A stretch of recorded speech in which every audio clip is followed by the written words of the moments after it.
Hi everyone, I'm Kelsey from the Cal State L.A. University Library, and I'm here on Census Day to tell you a little bit about what the census is and how it is super quick and easy to fill out online. We've also made an online guide about what the census is and why it's important on our University Library website. The link is here, and I will also put it in the description so that you can access it. So the census is an attempt every 10 years to count everyone in the country. But why is that so important? Well, first, it's actually a law. The founders of the US decided that counting people wasn't just important for record keeping and statistics, but also because it's being used to determine how many state representatives we have in the US House in Congress. So for example, a state like Wyoming, smaller population, has just over 500,000 people living there, actually only has one congresswoman in the US House to represent them. But in a state like here, California, we have 39 million people living here, so we actually have 53 people representing us in the House of Representatives in Congress. And that was all determined by the census. But counting people isn't the only reason. There is another big reason, and that is money. $675 billion worth of it. The federal, state, and local governments all use census data to figure out how to break up this money and what to spend it on. Depending on our responses in the census, they figure out if they want to spend it on upgrading schools, building new hospitals, infrastructure, fixing roads, all different kinds of things. That's why our responses are so important in the census, to make sure that we're counted. So I got my census questionnaire in the mail a few weeks ago, and I wanted to show you how easy it is to fill it out online and just do it here online with you. But first, there is a frequently asked questions sheet that came with the census questionnaire, and I wanted to go through just a couple of these questions to give you some context about the census. So first, how does the Census Bureau use your information? By law, the Census Bureau can only use your information to create statistics. That is it, nothing else. The other big question is, are your answers confidential and private? Yes, they are. The Census Bureau is required by law to protect your information and is not permitted to release it in any way other than for the use of statistics. They also cannot release any information that could possibly identify you or anyone in your household. And they cannot be used against you by any government agency or in any court. So with all that, let's get started. Okay, so I am here on my2020census.gov. They send you in the mail your census ID, which is in a box on the mailing, and I'm gonna input that right here. Okay, so are you completing the census for my address?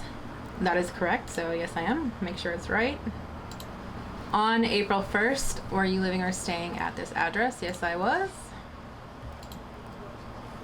What is your name and telephone number?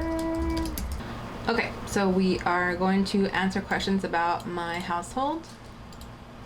How many people live at this address? 2. What is the name of the people staying here? So I'm gonna enter my roommate's name.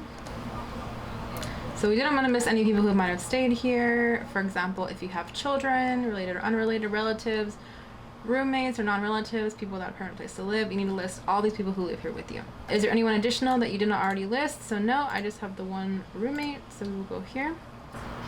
On April 1st, was the house, apartment, or mobile home at my address owned by you or someone with a mortgage or loan? Owned by you. Rented? Okay, I rented, so we're gonna hit next. I want people who live there, who rented the house or apartment, so myself and my roommate.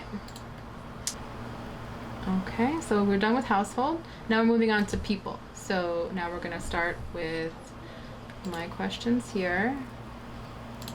Female, my birth date, not of Latino heritage, my race, I guess mostly Irish.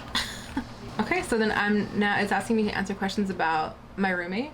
I think it's just demographic questions, so we'll double check here. Okay, so I answered my questions about my roommate, and so now I'm going to hit start over here for the final questions. Do any of the following people live or stay somewhere else other than this address? So do we live any other places? No, we just live in this one place, so we're gonna click none of the above. And you're gonna hit next. Okay, so you're almost finished and you're ready to send your responses. Once your questionnaire is submitted, you will not be able to access your information or change your responses. That's it. Once you hit submit, it's final. Make sure it's right. So I'm gonna go ahead and hit submit. And that's it. Done. Took me how long? Maybe like 4 minutes to do.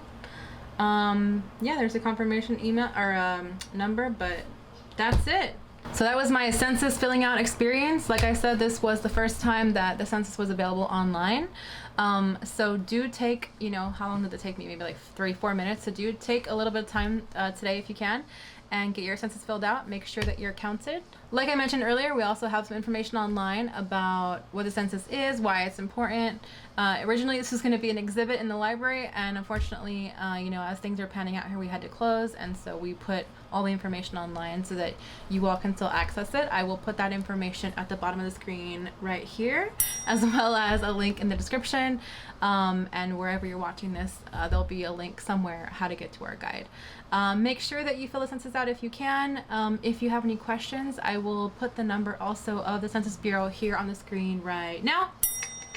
Give them a call if you have any questions. You can also get a new census ID on there if you did not get one in the mail, and make sure that you fill it out. Bye!